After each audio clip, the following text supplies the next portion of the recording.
क्रांतिज्योती सावित्रीबाई फुले यांची जयंती।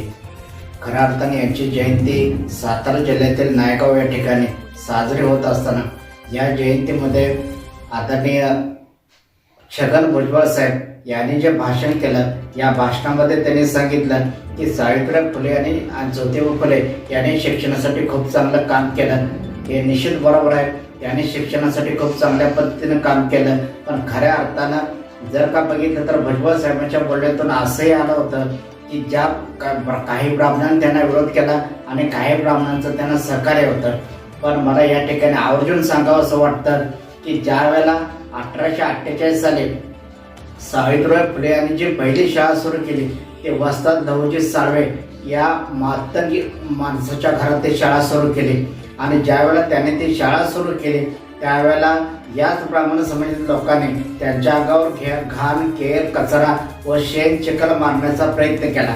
आणि ज्या वेळेला त्यांच्या अंगावरती हे सगळं मारण्याचा प्रयत्न झाला आणि त्यांच्या जीविताला धोका उत्पन्न झाला, त्यावेळेला याच वस्ताद लहुजी साळवे यांनी रोडे नावाच्या बलदंड मातंग युवकावर त्यांच्या संरक्षणाची जबाबदारी दिली।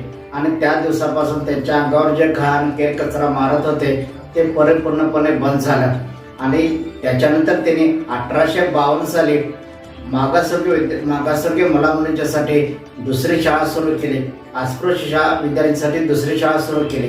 पण मला या ठिकाणी फक्त इतकंच नमूद करायचं आहे की हे भुजबळ साहेबांचं भाषण सुरू असताना खऱ्या अर्थाने त्यांनी एकदा सुद्धा वस्ताद लहुजी साळवे या मातंग योद्ध्याचं नाव त्याच्यामध्ये घेतलं गेलं नाही। पण मला या ठिकाणी आम्हाला एवढी गोष्ट सांगायची आहे की जरी सावित्रीबाई फुले, महात्मा ज्योतिबा फुले हे जरी शिक्षणाचे वाहती गंगा जरी असले, शिक्षणाचे क्रांतिज्योत जरी असले, तरी खऱ्या अर्थाने यांना संरक्षण देण्याचं आणि शिक्षणाला जे संरक्षण आहे ते देण्याचं काम वस्तादजी लहुजी साळवे या मातंग वस्तादांनी केलं होतं। आणि या खऱ्या अर्थाने जर शिक्षणाचा प्रणेता आपण बघितलं तर वस्ताद लहुजी साळवे हा एक मातंग योद्धा आहे आणि हे एक मातंग वस्ताद आहे।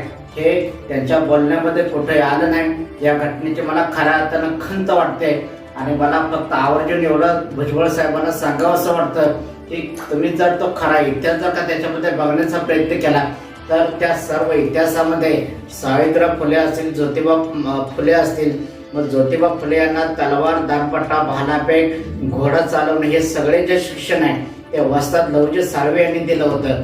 आणि त्यांच्याच कडे त्यांनी हे सगळे शिक्षण घेतल्यानंतर खऱ्या अर्थाने त्यांची शिक्षणाची तळमळ ओळखून त्यांनी त्याला शिक्षणासाठी सुद्धा सहकार्य केलं होतं। परंतु या शासनाच्या कार्यक्रमामध्ये कुठंही मग ते आदरणीय मुख्यमंत्री साहेब असतील, भुजबळ साहेब असतील, या सगळ्यांच्या भाषणामध्ये कुठेही मातंग समाजातील वस्ताद लहुजी साळवे यांचा उल्लेख आला नाही। याबद्दल खंत वाटते।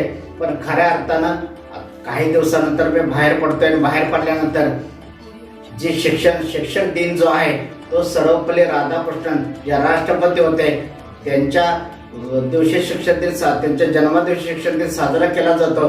हा शिक्षण दिन वस्ताद लहुजी साळवे यांच्या जन्मदिवशी साजरा करण्याचं काम बहुजन क्रांती दल संघटना करेल आणि त्याचे सर्व पदाधिकारी करतील, हे मात्र मला ठामपणे सांगावं असं वाटतं। अधिकारनामा जाणीव हक्काची या न्यूज चॅनलला लाईक, शेअर व सबस्क्राईब करण्यास विसरू नका व सदैव रहा अपडेट। जाहिराती व बातमीसाठी आजच न्यूज चॅनलशी संपर्क साधावा।